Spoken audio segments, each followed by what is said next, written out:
Hello दोस्तों, आज हम लोग देख रहे हैं एक्सरसाइज 1.2 का क्वेश्चन नंबर 2, जो कि कह रहा है पूर्णांकों के निम्नलिखित युग्मों के एचसीएफ और एलसीएम ज्ञात कीजिए तथा इसकी जांच कीजिए कि दो संख्याओं का गुणनफल बराबर एचसीएफ गुना एलसीएम है। ठीक है, तो हम लोग बारी बारी से चेक करेंगे। फर्स्ट में है पहला का 26। इसका हम लोग अगर अभाज्य गुणनफल निकालते हैं तो 2 गुना 13, और 91 का जब अभाज्य गुणनफल निकालते हैं तो 13 से 91।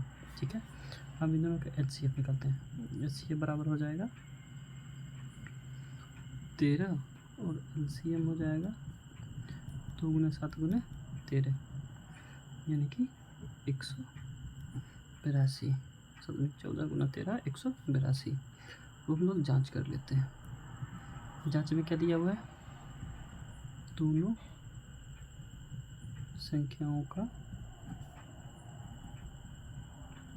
गुणनफल बराबर होना चाहिए एचसीएफ गुना एलसीएम। लेफ्ट साइड में हम लोग करते हैं 26 गुना 91, और राइट साइड में हो जाएगा 13 गुना 182।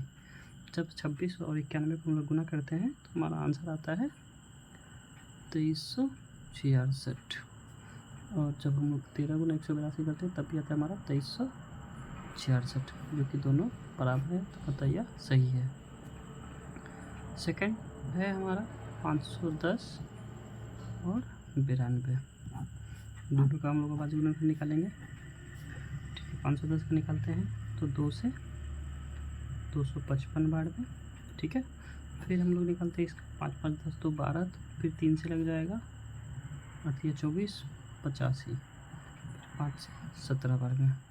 92 का हम लोग लगाते हैं तो 2 से लगेगा 46 बार में, फिर 2 से लगेगा 23 बार में। हम लोग एचसीएफ निकालते हैं तो 510 बराबर हो जाएगा 2 गुना 3 गुना 5 गुना 17। 92 बराबर हो जाएगा 2 गुना 23। तो एचसीएफ हमारा क्या हो जाएगा 2, और एलसीएम हमारा क्या हो जाएगा 2 गुने 2 गुने 3 गुने 5 गुने 17 गुने 23, जो कि हमारा रिजल्ट आता है 23,460। अब हम लोग इसका फिर से जांच कर लेते हैं। 23 है, जांच में फिर से वही करेंगे। दोनों संख्याओं का गुणनफल बराबर एचसीएफ गुना एलसीएम। यहाँ पे हम गुना करके लाए थे 23,460 आया था। दोनों संख्या का गुणनफल जब हम लोग गुना करते हैं तो इधर हो जाता है 510 गुने 92, और राइट साइड में हो जाता है हमारा एचसीएफ हो गया 2 गुने 23,460। जब हम दोनों को गुना करते हैं तो इसका रिजल्ट आता है हमारा 46,920, और राइट साइड में भी गुना करते हैं तो इसका भी रिजल्ट आता है 46,920, जो कि हमारा दोनों बराबर है, तो हमारा ये शर्त सही है। फिर नेक्स्ट हम लोग थर्ड ऑप्शन सही करते हैं, चेक करते हैं। थर्ड क्वेश्चन है हमारा 336 और 54।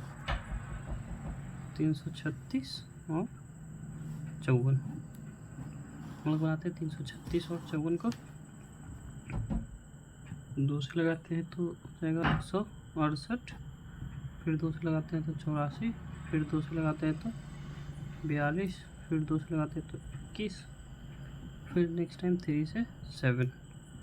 54 का लगाएंगे तो फिर 2 से हो जाएगा 27, 3 से 9, फिर 3 का 3।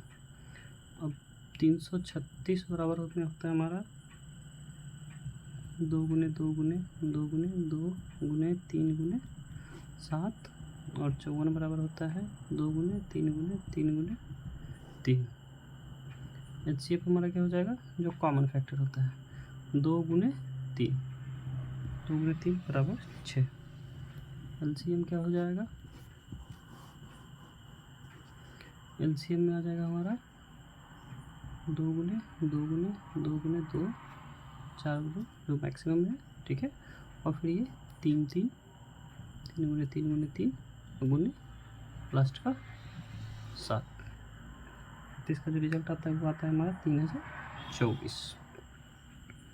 ठीक है, अब फिर से हम लोग यहाँ पर भी जांच करेंगे। जांच में हो जाएगा दोनों संख्या का गुणनफल बराबर एचसीएफ गुना एलसीएम। इस साइड में गुना करते तो हम लोग का हो जाता है 336 गुना 54। राइट साइड में हो जाएगा हमारा एचसीएफ पे 6 गुना 3024। जब हम दोनों को गुना करते हैं तो हमारा आता है रिजल्ट में 18,144। राइट साइड में भी गुना करते हैं तो ये भी हमारा आता है 18,144, जो कि दोनों बराबर है। अतः ये शर्त सही है कि दोनों संख्याओं का गुणनफल जो होता है वो एचसीएफ गुना एलसीएम होता है। ठीक है, थैंक यू फॉर वॉचिंग।